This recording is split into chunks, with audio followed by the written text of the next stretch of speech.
So let me show you how to use Grammarly to really get the most out of your writing here. So if you go to Grammarly, now here's the thing, not just Grammarly.com, Grammarly.com/edu. No, not sign up, but edu.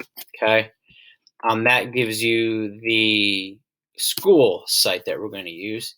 Now this is what it will look like. Now over here, see it says go to editor. You might have sign in. This is if you didn't sign in or something like that. But I think I should be signed in. So when I click go to editor, here is my account.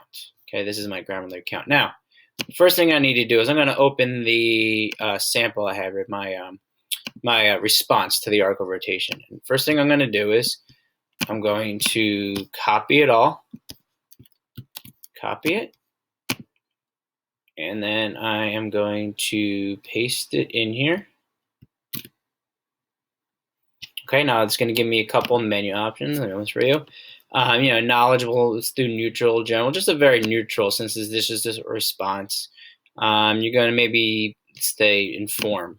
Okay, it just gives Grammarly a little bit of an idea of what kind of thing you're writing. Okay, so like I said, you don't want to just go and click. They give you a lot of good information to really help you improve your writing. So for example, as you're reading this first sentence, it's telling me I have inconsistent punctuation, meaning I did the quotes kind of a little bit differently. So if I just update all, that's pretty simple. It's going to update my quotes for me, okay? So now, I want to read this aloud to myself. I'm not going to do that for the purposes of this video. But the idea is you want to read this out loud to yourself to really see, like when you read it out loud, you're focusing on the words and your sentences. You'll notice if you miss words. So it's really, really important that you read this out loud to yourself. A couple things I want to point out though. So here's one thing I got. This is blue. So if I click on this, again, passive voice. Talked a lot about this. Non-focused sentence, passive voice, right? So I want to take a look at this sentence. It says, if people become addicted to opioids, then their health will be endangered on how much they use them, even if they are prescribed. So I need to think about what I'm trying to say here. And what I'm really trying to say is that even if these drugs are prescribed, people still become addicted. So I think that's how I'm going to reword this sentence. So if I delete this a little bit, so I said, what I said before is this facts make me wonder if even prescription opioids are deadly and dangerous drugs to human beings.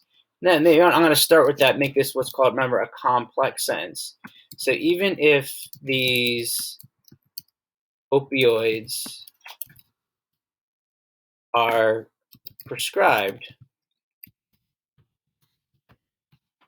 they can still be dangerous to people. Okay. Now, I'm still getting this up here. So let's see. And again, you have to think about this. Tell me to choose this synonym. I don't really like also.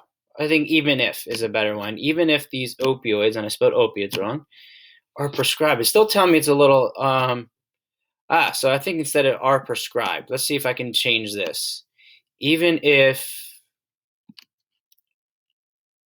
you know what it is? Now that I think about it, who prescribes medicine?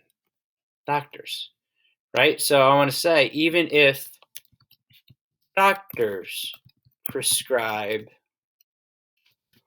opioids, they can still be dangerous. Tell me to choose a synonym. I can keep dangerous as opposed to hazardous, but we can use hazardous, either or, to people. All right, so that's how when you get those passive sentences, that's how you have to think through it. So you see, I went through this whole process of thinking. I didn't just click and change things, okay? Now, look, here's another one. Somebody rewrite the sentence. This led me to believe that if children, and when I click on this, unclear antecedent. What that's referring to is that when I say this, it doesn't know what this is referring to. So I got to go back and read this. It says, additionally, I was surprised that a teenager, Christian Robinson, says his siblings were born dependent on crack cocaine and prescription opiate oxycodone because I thought alcohol and tobacco are the worst. Are worse